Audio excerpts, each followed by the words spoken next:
Tu n'es pas paresseux, tu as peur. Mon frère, salam alaikum, je vais t'expliquer pourquoi tu penses que tu procrastines et tu n'arrives pas à avancer parce que tu es feignant, paresseux, que tu procrastines. Je vais te montrer dans cette vidéo, après plus des centaines d'appels que j'ai eu avec des frères, le pourquoi du comment, outrepasser ces sentiments de fainéantise et de procrastination, comment passer outre et comment pouvoir atteindre tes objectifs en sortant de cet état-là. Je vais te montrer une carte dans cette vidéo où tu te situes, une carte émotionnelle qui ira sur ma droite ici, Inch'Allah, si je fais bien les choses au montage. Je vais te montrer comment, depuis cette carte-là, changer ton état émotionnel et pouvoir être toujours dans l'action, Inch'Allah. Ok? Installe-toi bien, mon frère, on est parti. Il y a une échelle d'état émotionnel, ok, qui a été fondée par le docteur Hawkins, qui est décédé, je crois, maintenant. Et c'est directement en lien aussi en tant que religieux, en tant que musulman aussi, c'est très important. Parce que ça montre juste un manque de tawakkul. Et je vais t'expliquer pourquoi. Tu penses que t'es paresseux et que t'arrives pas à avancer pour plusieurs raisons, alors qu'en vrai, elle est simple. C'est juste que quand tu te lances dans un projet, donc un business, l'apprentissage d'une compétence, ton évolution personnelle, tu rentres dans un état émotionnel de désir, de peur et de culpabilité. Tu te sens déjà coupable de te lancer parce que tu te sens pas légitime alors que tu viens juste de commencer. Tu es déjà dans la peur parce que tu sais pas ce qui va arriver par la suite. Tu sais pas ce que ça va donner, tu sais pas si ça va marcher. Tu as besoin d'argent, tu as besoin de choses, donc tu es dans le needy. D'accord? Du coup, tu es dans le désir. Le désir de quoi? D'obtention des résultats directement après ce que tu vas lancer. Tu penses que en lançant ta première vidéo sur YouTube, en lançant ton premier reel sur Instagram, en lançant ta première offre, en envoyant ton premier DM, en faisant tes premières pubs, il y a quelque chose qui va se passer. Parce que tu es dans le désir. Tu lances, en fait, tu commences à créer quelque chose, à créer un capital, à créer un business, à créer une action, à créer une opportunité, à créer ton véhicule dans cet état-là émotionnel, qui est le désir, la peur. Tu es dans le rouge, tu es dans la survie. Tu es en train de survivre. Tu n'es pas en train de créer, tu es en train de survivre. Et tu penses que en faisant ce que tu fais là, ça va changer ton état émotionnel. Non. Parce que Allah dit dans le Coran, Allah ne change pas l'état d'un peuple tant qu'il ne change pas en eux-mêmes. Donc ça part déjà de toi, de l'intérieur, puis l'extérieur. Toi, puis les autres. Toi, puis les autres.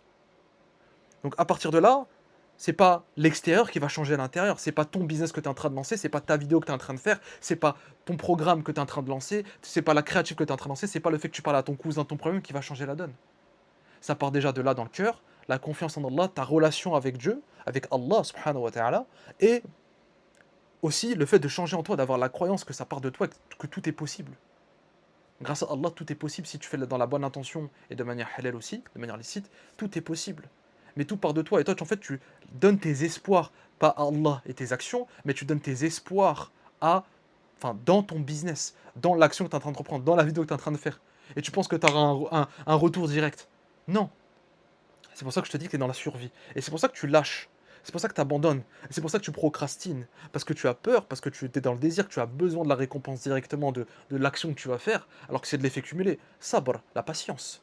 C'est par la patience et le fait de faire action par action que tu obtiendras ce que tu veux. Quand tu fais une dua, Allah, je souhaite être riche, gagner, je sais pas, 1 million d'euros, et tu sors du soujoud et tu sors ta prière, ou tu sors de ta dua, est-ce que instant t'as 1 million? Non, Allah ne te donnera pas 1 million comme ça. Il faudra que tu fasses les actions en cause pour atteindre ces 1 million là. Ok? Bah c'est pareil dans le business. Et toi, tu arrives avec un état émotionnel lors de ta création de business, de ton apprentissage de compétences ou de la création de contenu. Tu arrives déjà en mode je veux la récompense tout de suite. Parce que tu es dans la peur, parce que tu es dans la peur, et tu es dans le besoin, et tu es dans le désir. Alors que tout part du courage et de la confiance. Tout part, là, si tu vois ici, si je fais bien mon travail au montage, là, ici, tu vois que tout part du courage, dans la zone verte. Il faut que tu restes constamment dans le vert. Par exemple, quand tu achètes un produit avec un closer qui te vend quelque chose, hop, t'as un élan de courage, et ce qui fait que tu sors la carte bleue pour acheter. Et après, ça redescend. Parce que tu étais trop dépendant de ce que le vendeur t'a vendu en appel, donc le désir, la situation désirée, le chiffre, le bénéfice. T'es attiré que par ça. Du coup, tu as eu un élan de courage pour atteindre cette somme-là, parce que tu t'es déjà visualisé, tu avais déjà la vision d'avoir ce truc-là, en achetant chez le formateur ou chez ton mentor. Donc tu as eu cet élan de courage qui t'a permis de sortir la carte bleue, mais après tu es redescendu parce que tu étais attiré que par ça. Donc le but c'est de travailler sur soi et toujours d'être dans un état de courage. Toujours être à 200 là. Soit au-dessus de la barre rouge, soit à 200. Constamment dans ta vie. Ce qui va générer de l'amour, de la confiance, de l'écoute envers les gens. Ça va ramener plein d'énergie positive qui vont te permettre de faire cet effet cumulé là, d'améliorer tes prières, d'améliorer ta relation avec Allah, parce que tout part de lui, tu le sais. C'est pour ça que tu as du courage.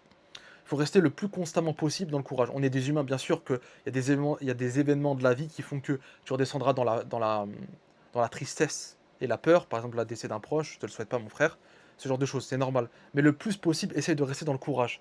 Comment rester dans le courage? Par l'action et par la confiance en Allah, encore une fois. C'est par le courage que tu sortiras de la procrastination. C'est par le courage que tu développeras les business que tu souhaites. C'est par le courage que tu apprendras la compétence que tu veux. C'est par le courage que tu feras ta hijra. C'est par le courage que tu te marieras. C'est toujours en restant dans cet état émotionnel que tu feras de grandes choses. Si toi-même, tu as des énergies positives et tu sens cet élan-là pour aller vers l'action, tu n'as aucune crainte. Et comment on reste dans cet état de courage? C'est déjà par la confiance en Allah, donc parler avec ton Seigneur, faire tes prières, et surtout avoir la certitude que Allah te donnera ce que tu veux par tes actions. Et que tes actions ont la bonne intention qui te permettent de plaire à Allah. Il faut que tu plaises à Dieu dans tes actions, qui font que tu auras toujours cet élan de courage et qu'Allah donnera cet élan pour aller vers ton but. Si ton but il est licite et que c'est pour but que Allah t'aime dans l'adoration, c'est jackpot.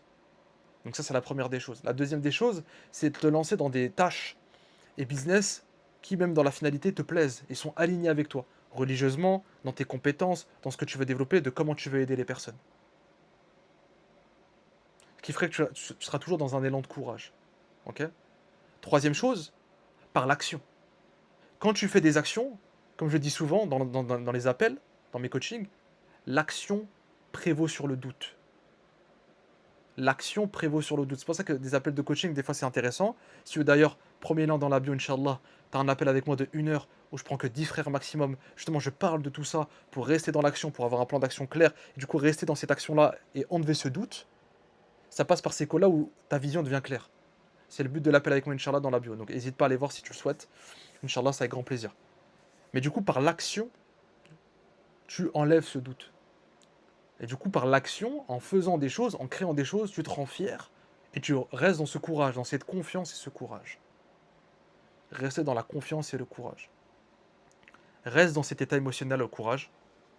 Et Inch'Allah, tout se passera bien. Ça passe par ces 3 points-là que je t'ai dit. Travaille sur ça et fais que ça soit une condition sine qua non dans tout ce que tu lances dans ta vie. Toujours rester dans cet état émotionnel de courage et pas dans la survie, pas dans le rouge. Essaye de conscientiser à chaque fois dans ta vie, à chaque épreuve que tu fais, même quand tu vas faire du sport, partout, d'avoir toujours cet état-là. Ok? Et tu verras que ta vie changera drastiquement, Inch'Allah, parce que, en étant toujours dans ce courage-là et dans cette zone verte, tu donneras des bonnes énergies et tu auras des bonnes intentions, même envers tes proches ou les gens autour de toi. Et du coup, dans tes prises d'action et dans ce que tu vas faire, dans ce que tu vas développer. Donc, n'hésite pas à mettre en action ce que je viens de te dire et de conscientiser ça à chaque fois.